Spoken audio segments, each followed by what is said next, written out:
If you could be any superhero, what would your superhero power be? I'll have to ask you what I ask people when I interview them. So, if any superhero power in the world, what would it be? I gotta fly, man. I love seeing things from above. I love the idea of being able to move fast and dodge through stuff. I, John. Wow, it's a tough one. There's a couple. I mean, oof. um, I like the flash where you the speed to be able to get place to place because especially with my job, I'm on the road a lot. If I can make Yeah. the trips faster, that would make my life real easy. All right, your turn now. I'm kind of with you. I would kind of go with flying because I like you. I love, I love flying. Period. I mean, that's been my lifelong dream of being a pilot. I've always wanted to do that. Um, I was on a call, so I'm on a similar call with the Illuminati with, Peter Hugh in Chicago. Yeah. Okay, so Peter has a group similar he calls Guardians of the Galaxy, which is another sort of group of friends that get together and we have Awesome. Zoom meetings. And Peter knows Peter Nagai, and so he is one of our first guests. So like every Tuesday we get together and we have a drink in the afternoon, and we would talk about whatever. We just shoot the shit with the guy, with whoever it is who's on the call. So Peter Nagai, so we did this exact same thing, and I asked Peter, like, what would your superhero power be? Peter could not get over this question. He's like, I don't understand the question. Like, Peter's trying to explain to me, Peter, he was like, Peter is a Nobel laureate, right? I mean, it's just like, okay, you're the guy who invented the blue LED. I just, yeah. He's like, if you could do anything you wanted in the world, Peter, what would it be? He's like, oh, easy. And world peace. I'm like, oh, okay. All right, you win. Fine. That would be a hell of a superpower, honestly. Right? I know. I'm like, oh yeah, I guess that's a much better answer. Like, I still want to fly.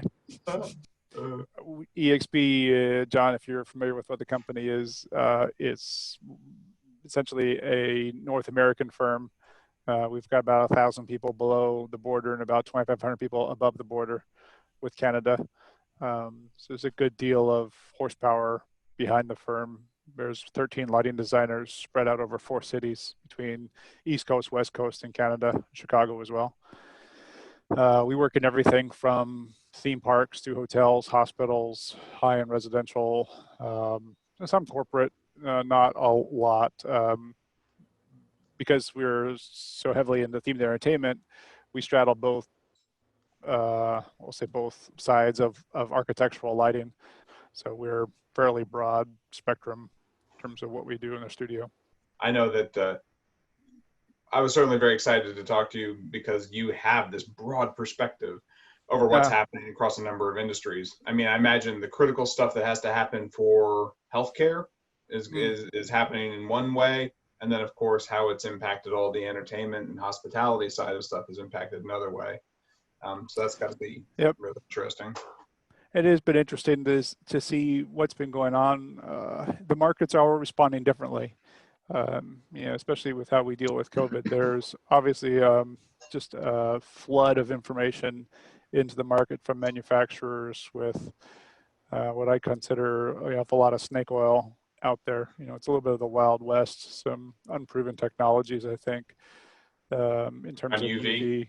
Yeah, and UV, and more of specifically far UV, 222 kind of things that there's a lot of product and companies that are jumping onto this Columbia study saying, we can use 222 and we can mix it with white light and you can work in front of house spaces and it doesn't affect anybody, and it's God's gift to antibacterial needs that we have for spaces. And I'm not totally sold that those products are completely safe for human consumption. Right. I don't know that the research is there. There's a lot of companies who want to jump in right now and make a quick sale, and they are going after the Hyatts and the Hiltons and the Marriotts, these big corporate accounts, in mass, because they want to see, in some of these things, they're pushing retrofits. So they want to take out the existing downlights and swap them in with new down lights with far UV and in it as well as white. I mean, we've been seeing all kinds of things. It's just it's a trip. It's a real trip, and I think it's caught a lot of these companies kind of unawares, and they're all trying to do their best to understand: is it a lighting solution or is it an HVAC solution? Our corporate philosophy is that it's a little bit of both. It's not only just a lighting solution. Lighting solutions, as you guys know, are direct line of sight only. The little pathogens have to cross into the beam of light in order for them and stay in the beam of light for some period of time in order for them to be rendered inert. HVAC solutions actually flush the air in the spaces, which gets underneath crevices and gets in cracks and among other things. But nothing is a silver bullet right now.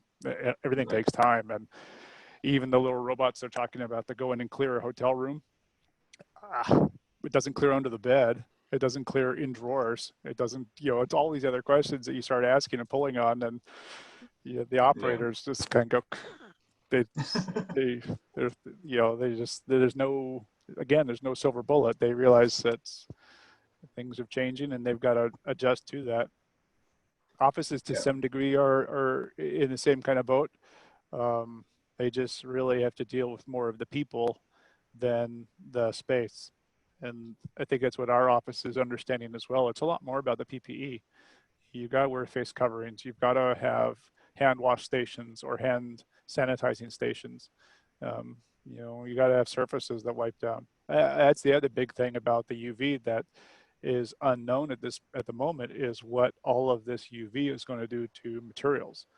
I mean, our conventional wisdom is that UV of any sort destroys materials. It destroys fabric. It destroys some plastics, resins and things like that, and tabletops. Certainly isn't good for art. I think that's pretty obvious. It's interesting. Do you guys know the guys from BIOS? Robert Solner? No.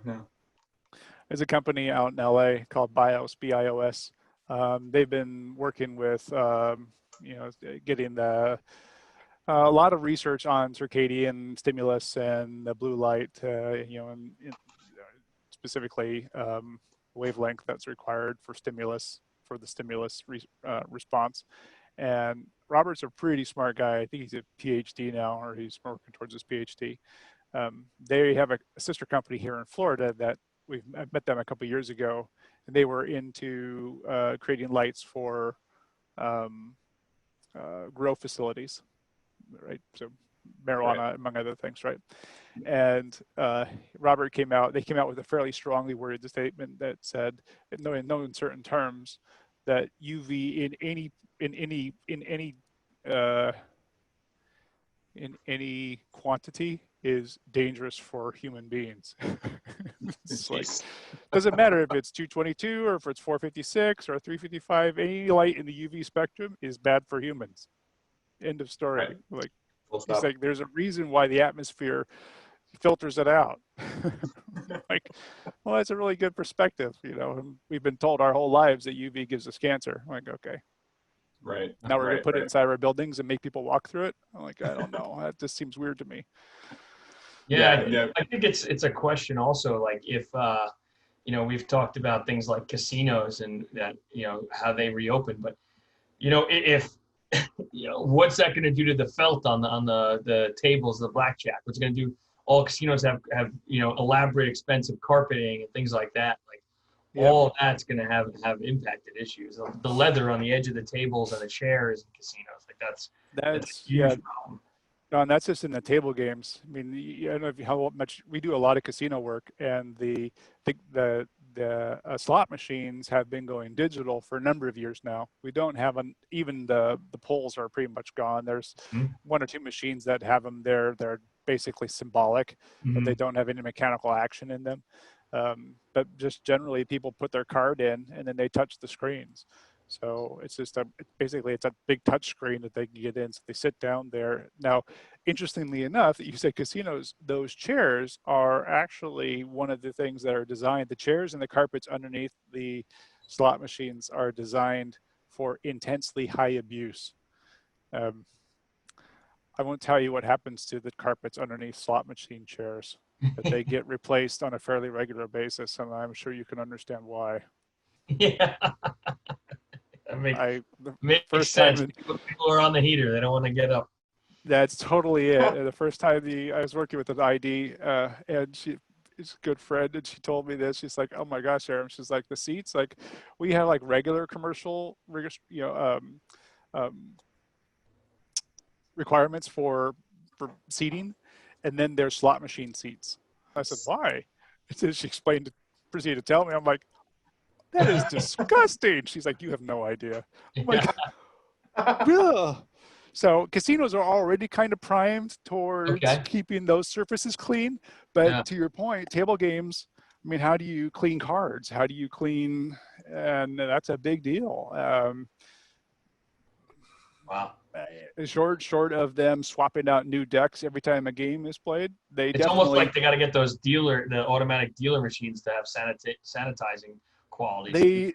Yes, exactly. Now they are already swapping cards to some degree. You've seen them. I don't know how much time you spend at a casino, but they tend to go through new decks of cards. They go through a lot of decks of cards. They open up new stacks when they're playing. You're constantly seeing them open up new decks of cards. So that's an interesting thought, but that's a big part of the HVAC part of it. And a lot of what we've been talking about with our casino clients is how we treat it on the HVAC and using bipolarization, things like that. That's some fancy HVAC technology that is inhospitable to microbes. There's one thing I've been talking to a friend who was actually in HVAC, and they were talking about in retail environments. Immediately what they've started to do is change, I guess, their outdoor air sampling ratio. So they're pulling more outdoor air in to cycle in new stuff, but that, of course, has energy consequences. Yep. And that's going to be big in a casino space. Has that been part of your conversation, too, with your engineering team? Absolutely. That is a huge part of it. And it changes the metrics, especially considering on the area that you're in, the area of the country you're in, and how much more water you're dealing with, or how much more moisture you're dealing with. Here in the South, I mean, humidity is a constant practically, except for like 2 weeks in the winter. Otherwise, you're constantly dealing with trying to pull the moisture out of the air and just keep it at that, sort of dry bulb, wet bulb temperature, the target temperature. But now, even in our building here, we're changing our intake rates so we get considerably more fresh air and flushing out the old air in the building. You used to not do that. You used to not do that at all. And again, the thing is, guys, all this stuff is really, I mean, how do you measure? It doesn't change anything. You get one sick person in the building's quarantined for 2 weeks. Right. And shut down and locked. I mean, that's kind of the nature of what we're talking about. Even if you think about restaurants or think about hotels or casinos, those hotels are going to have a hard time working if they have, or casinos or any of those spaces, offices, if they have an outbreak inside the building. Doesn't matter if they've got fresh air coming in or if they've got some of these other things. People aren't going to want to go in there. Yeah. How do you know? There's no, it's invisible. You can't see it. How do you guarantee that it's not lurking under some nook or cranny somewhere? You made me think about when you were talking about, is it a lighting solution, is it an HVAC solution before? And I like same thing with like POE. One of the difficulties with that is who takes ownership of the install and the project. And what are you seeing with talks of things like UV? Who when that's specified and used in a system, who takes ownership of that? Right now, within our company, it's mechanical. I'm pushing that on mechanical because they talk to us a little bit about it. Mechanical says it's not us, it's lighting, or electrical. And I am finding that our team is sort of pairing up electrical and mechanical together on that one. The electrical engineers understand it to some degree. They understand it's electrical system, but it's not. It's really has been the purview of mechanical for a long time. Even the upper air UV systems that have been around for a number of years, that still has been a mechanical system because, again, it's treating the air, which is a mechanical function, right? So it falls within the mechanical world. Where it's crossing over now into white light and UV light, then it starts to dabble in lighting design world. But as far as I'm concerned, I push it out. The one client that we have that's been talking, who's doing a hotel here in town, and he's been talking extensively with the group from Healthy, trying to produce some downlights with UV, far UV and white. And my recommendation to our client was that separate them, separate the UV and the white, because the density of UV is going to affect your density of white light, and they're not going to be the same. You're not going to need to have 100-foot candles, or which is what you're going to get out of that, because of this high density of UV you need at, say, a foyer entrance or a building entrance or building a vestibule or something like that. That way you can choose to put your light where you want your light, and you can choose your UV where you want your UV. Because I was going to say there is some overlap when you're doing your UV layouts versus your lighting calcs and your layouts for the design end. Yep. Yeah, I don't want that liability. I firmly buy into the first do no harm kind of principles of lighting design. And like I said at the beginning, I am deeply suspicious of UV's benefit to us, short of helping plants grow. But I don't know that it's really all that great for humans. It kills things. So, with that being said, what from a design standpoint, what do you think is there any sort of solution besides, HVAC systems to take in more, exterior air and things like that? If UV, because that's what I feel like there's so much hype around UV right now as the solution. Is there anything else out there that you've heard about? From a device, no, from like a mechanical electrical thing. No, other than what I've told you about. There's a couple different mechanical systems, the bipolar ionization. There's something that uses dry hydrogen peroxide that cleans air. But again, all of these things are things designed to clean the air systems or to purify air systems. I'm sure you guys are familiar with the UVB lamps that have been inside the air conditioning ducts. Those things, those long lamps from, I think Philips makes them, a couple other people make them. Those things sit in the coils, keep things from growing in the coils. Those have been around for a long time. There's some interest certainly coming back, but again, it only cleans what's in the duct, cleans the air that passes through it. Honestly, I think that the biggest change is going to be to the actual environmental design, and how people interact with each other, whether or not people have a face-to-face interaction, a handshake interaction, literally a one-on-one interaction, or if it's, more, some of the hotels went through, touchscreen check-ins, for instance. Thinking about, Caribbean hotels, a lot of their lobbies are exterior.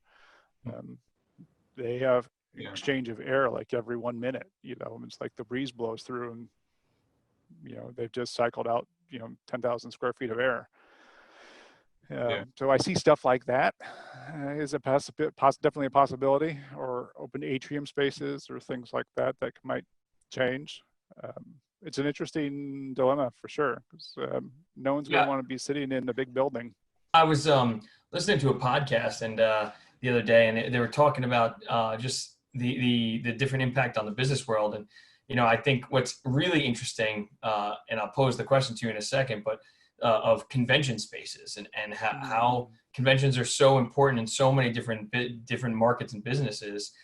They were talking about, places like where you go down to the Caribbean where they have huge palapas or whatever you would call them, where they're open air, and maybe they have smaller trade shows all down in the Caribbean where they think it's not as active, but now it looks like it could be active. But open air, like you said, where a breeze changes out. Because my question is, if you had today to do a conference, a convention center, with knowing what you know, because you have such a broad range of knowledge on it, and I know there's no perfect solution, but what would the best practice be? Because you're talking, upper air purification that we're talking about, and different a lot in the HVAC systems. How could they, I know that's a big issue right now. How can business go forward with a convention? What's the best solution right now?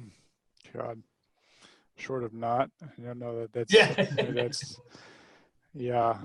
Um, I think you kind of touched on it. Either you increase the square footage and reduce the density of people, so Mm-hmm. you only allow a certain number of folks in. I mean, you guys have spent a lot of time in convention halls.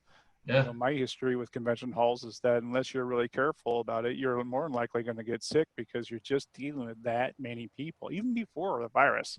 You Yeah. know, when IAPA comes into town, if you guys are familiar with IAPA, it's International Association of Amusement Parks and Attractions.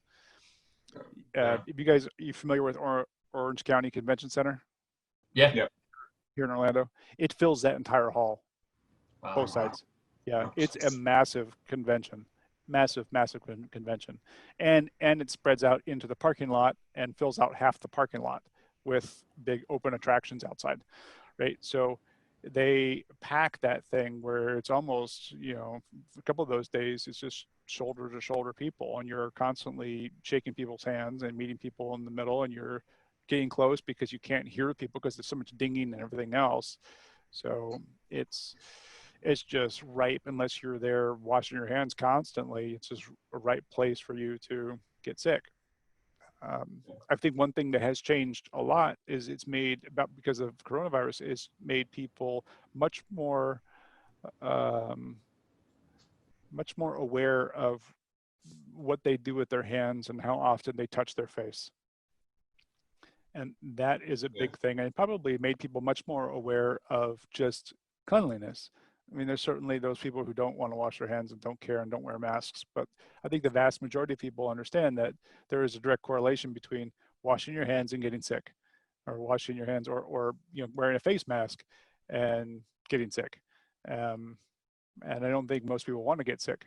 So I would see, to answer your original question, John, I would see that if they have a hope of going forward, then it's a good deal about PPE. It's a good deal about limiting the number of people in the spaces, um, and to some degree, you know, restricting people's access to people. I know Yeah. that's a bizarre thing to say for conventions when it's designed to be human interaction. Right. I just don't see that happening. I don't see IAPA going forward. They're still committed to going. It's still on the books.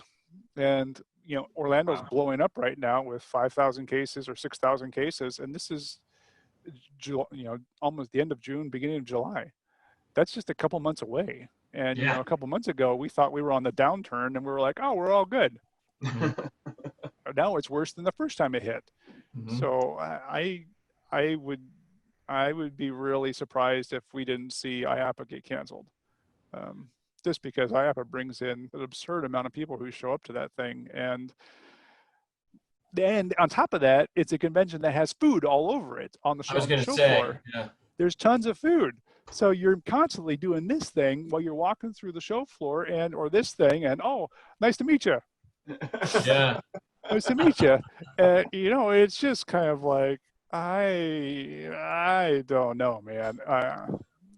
I I do like the idea of having outside or having conventions that are spread out or um, more less dense in terms of the actual exhibits being forced together. The idea of having, you know, them down in the Caribbean is certainly enticing, limiting the number of people. But I mean, look at the trouble a light fair has been having lately. I don't know Yeah. the light fair is going to survive out of this thing, Yeah. you know, or Well, light and building. Yeah. well, Yeah. Sorry, Finger. I was gonna say the next extension of this, you're talking about the amusement park show. You're in Orlando because you need to be near amusement parks. You guys do a lot of work with the parks. How are your park clients handling this? How are they approaching it? How are you Oh, advising them? they are losing their minds. I mean, they're losing, like the casinos, they're watching their coffers drain daily. I mean, they are losing money hand over fist. It takes Yeah. a hell of a lot of money to run a Disney or Universal. And those organizations are only solvent for so long when they don't have all of that stream of revenue coming in.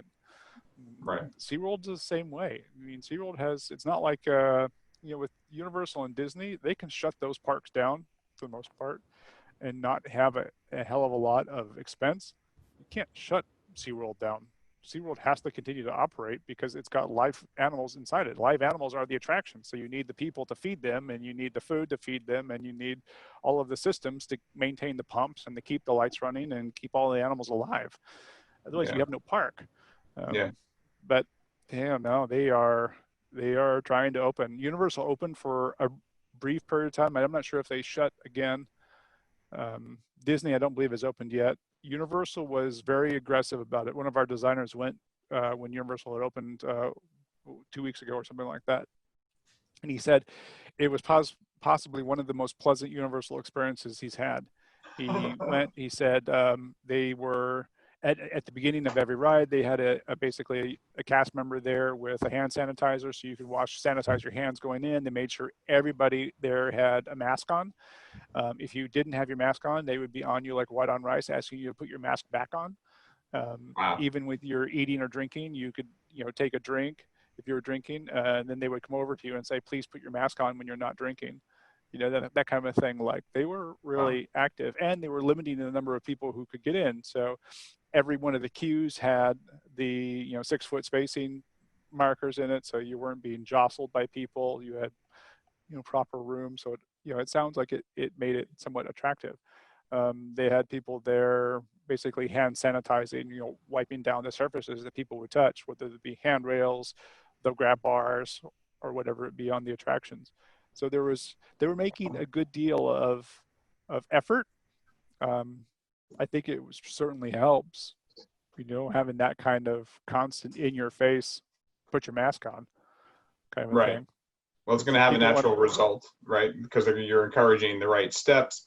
And it's also going to, I guess, encourage confidence, because a lot of this is about instilling confidence that people can absolutely. come back to a space. Yeah, absolutely. A big part of that. Disney, I don't think, is there. Last I heard, I don't think they're open yet. I think they were talking about having a reopening around second week of July. With this latest boom, I don't know the numbers. I've not seen the numbers from yesterday, but it was like 9,000 or 5,000 in the last couple of days in Central Florida. I mean, that is huge for us, especially since when we were freaking out before, we were talking about numbers of a couple hundred.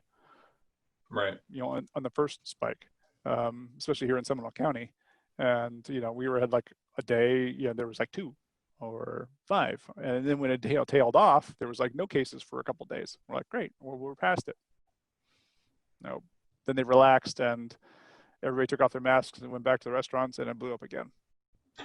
A good mix of indoor and outdoor stuff, distance and proximity.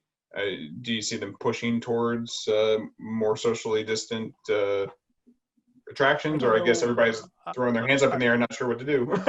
I think what they're doing right now, what they're doing is, and what they have been doing before, is that they socially distance on the attractions themselves. So they would skip the seats in the cars, if you will. So there was at least 6 feet, or they would only put one person per car, or 2 people per car, or whatever it might be, and then the next car has the next people in it, so you don't have the people crammed into a little 6-foot car. What have you heard anything about the lines, the queues? A lot of these attractions, the lines are super tight and snake all the way around interior areas and stuff. So those have been, again, reduced in terms of, they put the placements on the ground so you can only stand 6 feet. I think that those queues have been designed in such a way so that they're highly manipulatable. You can change the orientation of where people are walking through. You've got usually the fast pass queue on one side, you've got the single rider queues, then you've got the main, great unwashed masses queue, where everybody is in. But that's all spread out now. I don't think that they're allowing them to stack up next to each other, like what you're saying. I think that they have reduced they've reduced park capacity, so they don't allow that many people into the park, which reduces the impact on some of these queues. And then doing the spacing, basically spreading out all of those people into the queue. So at least that's what I understand is going on with Universal. Disney, I don't think, is there yet. And have you worked with any theme park clients or anyone recently that, I'm interested if you has the COVID thing impacted your work with them, and how, with lighting design, how's that intersected? Projects have just about shut down. We had we had generally had 2 to 3 jobs in-house in the queue at any given moment. We do a lot of work for those jobs have all stopped. They've basically gone on hold until further notice, which is brutal. No work, no billing. So that's one. Was the same. Some of their jobs have stopped. Jobs we had here kind of went on hold.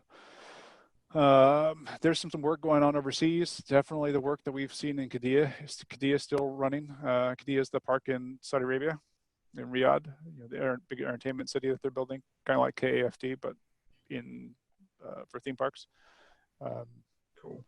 They are telling us that everything is moving forward. The RFPs are coming out. The work is moving. It's reduced fees.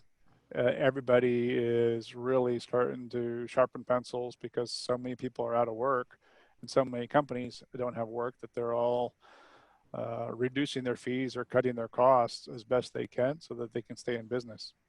It's that kind of race to the bottom that we saw in 2008 where companies were just desperately trying to keep the doors open so they would take work at a loss just to be able to pay some bills.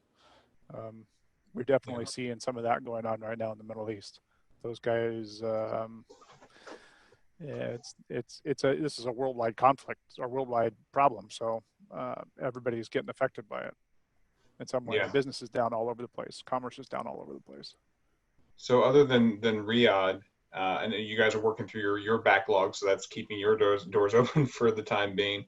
So other than Riyadh, where are you seeing any RFPs coming in? Are you seeing stuff that's going to sustain past the backlog? We're seeing some in the hospitality world. We're seeing some resort development. Quite frankly, a lot of the Caribbean resorts that are normally part of our work are taking some of this opportunity to do renovations. So they'll shut the resort down. They've got a fraction of their clientele. They'll shut the entire resort down and say, okay, now we're going to do this 10-year renovation that we've been planning on doing. Let's do it all right now. But we're going to do it all and you have to give us the COVID discount kind of thing. So there's that. Jeez. Everybody's jumping on that because they all know, their business is down too. So we're all in it together, I guess, is kind of their thought. So we are definitely seeing some RFPs coming in out of the Caribbean for some hospitality work. We're seeing some hospitality in the United States still being built. It's a mix of, it's not strictly hotels, but it's a mix of timeshare, i.e. ownership, condo ownership, vacation ownership. So it's not purely hotel, at least the things that we're seeing. I am a little suspect of a singularly hotel property at the moment, whether that's really viable. But these projects that we start them now, they're anywhere from an 18-month to a 24-month design build. Theme parks are 36, 48-month builds. I think it's 3 to 4 years, if not 5, depending on the size of the park. Wow. It's a long-term investment. So we're getting those. Hotels, hospitals. Certainly some hospitals are coming through. Infrastructure, big infrastructure jobs, because there's been a big dump of money from the federal government into some of the infrastructure in states or ability. So people are building bridges, they're restoring bridges, they're redoing roads, they're building train stations, they're light rail, things of that nature. So we are actively working in those markets as well to engage with those jobs where we can. Our work in Canada, they're doing, again, some large infrastructure jobs up there. So they pull us in on those. It's not super sexy, but it's definitely work. and those are big projects, right? A decent sized project. Yeah, it's a couple $1 billion.